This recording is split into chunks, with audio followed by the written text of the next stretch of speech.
Hello guys, কি রান্না করছি তোমাদের আজকে আমি দেখাচ্ছি। এই দেখো, আজকে আজকে একাদশী আছে দাদা ভাইয়ের জন্য। এই যে আলু সোয়াবিন রান্না করব, একলাই খাবি। একাদশীর দিন তো জানোই যে কেউ খায় না, তো এই একটু নিরামিষই রান্না করে দিচ্ছি। আলু দিয়ে সোয়াবিন রান্না করছি। এই দেখো,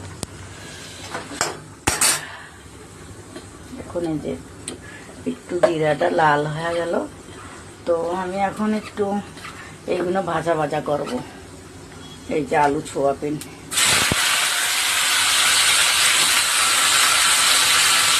দিলাম।